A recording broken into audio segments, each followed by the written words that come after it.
What do you eat in a day when you're on medication for cancer or your health isn't good and food just doesn't seem to want to go down right?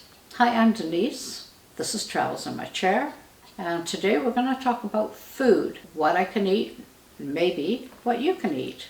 Way back at the end of July, when I went for a heavy dose of radiation on my bones, I found that things that I've always enjoyed, like a good cup of coffee, all of a sudden I couldn't stand the smell.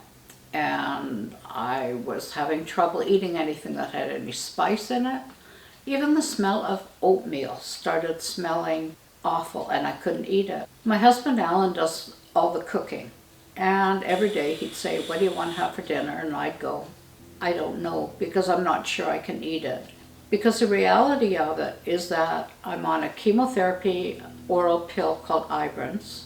I'm on a pill called letrozole for hormone. I'm also on a weekly injection called Ozempic, which is for my type 2 diabetes. And I think most of the problems that I'm having with my stomach are caused by the diabetes shot and probably a little bit with the chemo pill.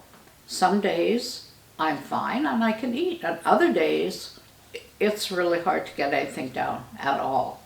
And even if I do eat, I'm only eating a tiny little bit. So of course, the other thing that happens when you're not eating properly is that you have a little bit of a problem with your bowels. So you're either too little or too much. And I had been using turmeric and went off it when I went on the cancer meds, but in the last month I've started again because this was just becoming too uncomfortable. So the turmeric, I've tried the capsules and I actually like the root, but please be careful because too much is not good. So in the morning for breakfast I have a piece of whole wheat toast with nut butter and cinnamon on it, and usually a pear or an apple for fiber, and a little nibble at the end of the turmeric root that I chew with the fruit.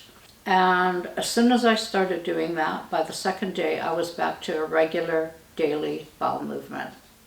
Not saying it's going to work for everybody, but it's better than being constipated or having diarrhea for sure. The next thing, I was finding that I was having so much trouble digesting anything.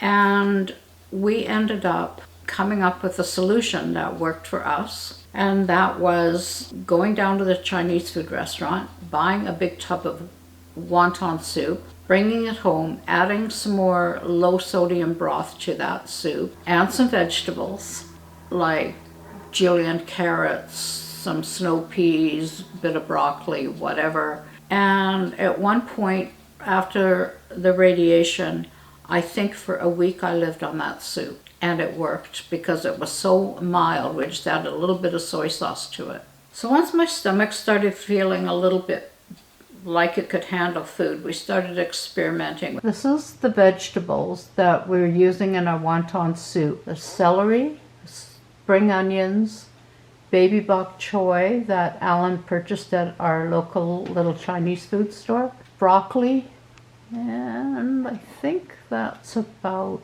it. Oh, and also, he also purchased what they call horse carrots, and then he ended up julienning them. That sounds so weird. But that's what he did. So julienne carrots. Let me show you. That's a julienne carrot. So when we're making wonton soup, and I use the royal we here because Alan does the cooking. These are better than bouillon, and one is vegetable and one is chicken. And he mixes that with water and stirs up, looks like about a couple of cups in the end. In the wok, Alan's put in some sesame seed oil, Sesame oil actually adds a little bit of a nutty flavor because the wontons themselves can be quite bland.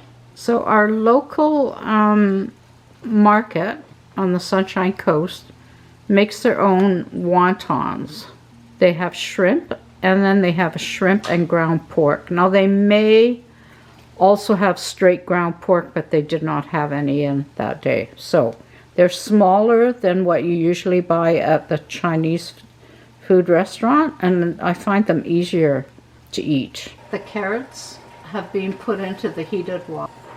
The onion and the pork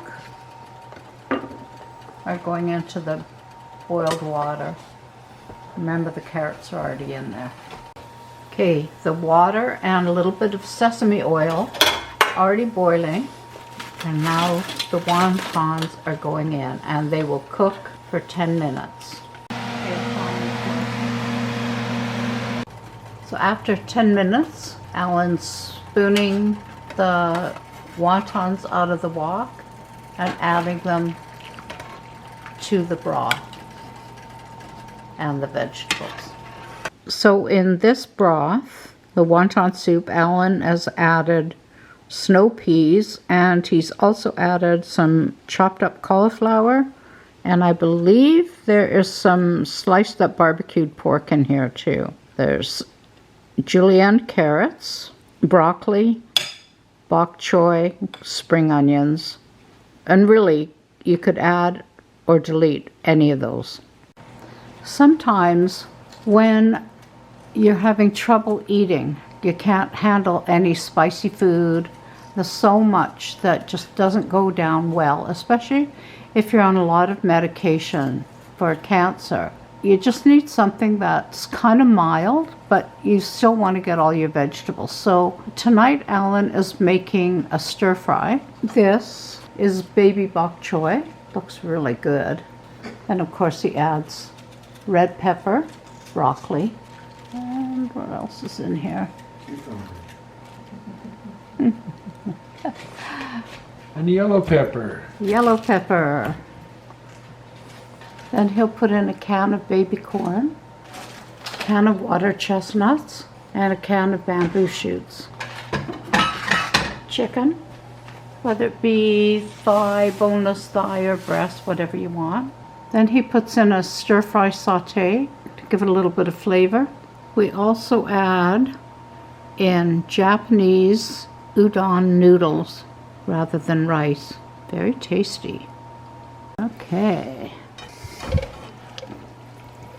Yeah.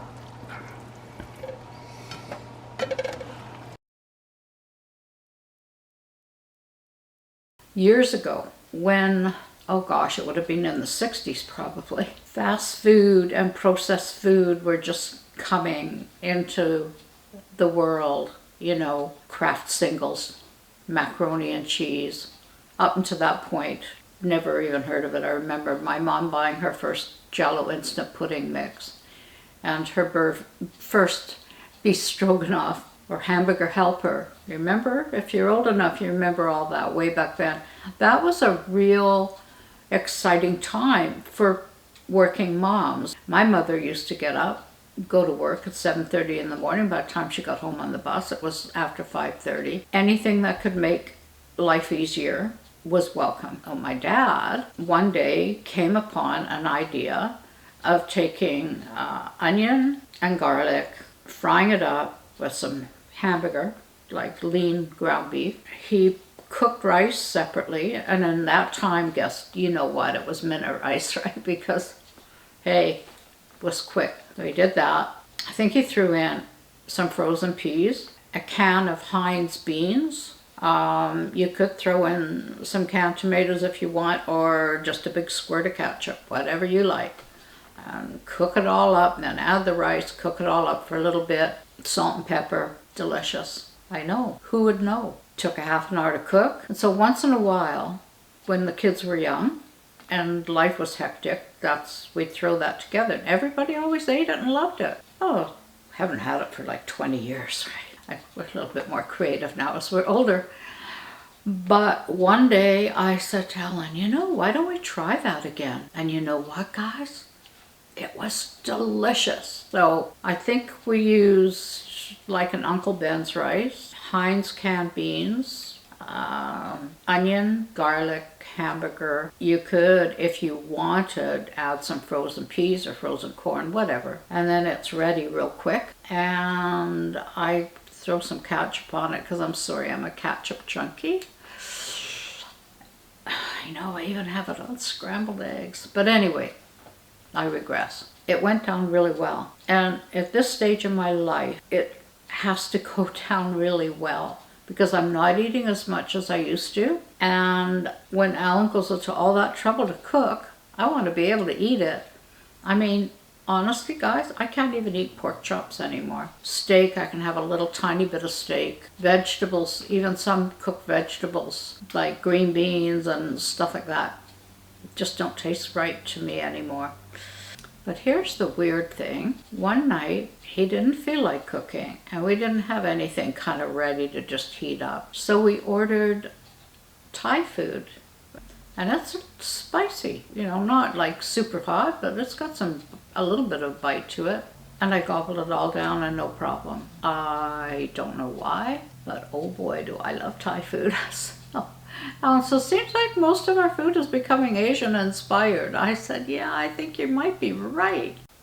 So if you're in a situation where your health is making it really difficult for you to eat properly or even eat at all. I have friends, you know, if they've gone through chemo, it's really hard to get something into your stomach. So think about trying some of the food, and I'm suggesting just give it a try and maybe it'll work for you. And if any of you have any suggestions, you know, you're going through some health issues and you're finding certain foods just don't go well with you, please put it in the comments and share it with people, because there's a lot of you out there that might be going through that exact same thing, you know, where food just is not tasting good. And the other thing with COVID, let's face it, we're getting sick of our own cooking. Like honestly, some days you wake up in the morning and Alan will say to me, so what should we have for dinner? And I'll go, oh God, I can't even think about it. Spring is definitely in the air. I don't know if you can see behind me, but I've got forsythia. You go outside and you pick them when they're just coming into bud, and then they come in, you bring them in the house, they open up, and you've got beautiful yellow flowers. Next month I have a in-person appointment with my oncologist. I'll let you know what's going on. As far as feeling physically okay, I feel physically okay. Emotionally, I do not feel okay. The other night, for absolutely no reason, I burst into tears and I couldn't stop crying. And I know part of it was just all the crazy meds I'm on, and part of it was just missing my little dog, and it just all hit me. And it comes out of nowhere. And hopefully it'll get better. So thanks for joining me. Love your comments. You guys are an amazing community. You're very, very supportive, even though I don't know you in person. I feel like I'm beginning to know you just from your written word, you know? And we'll see you in a couple of weeks. Bye for now.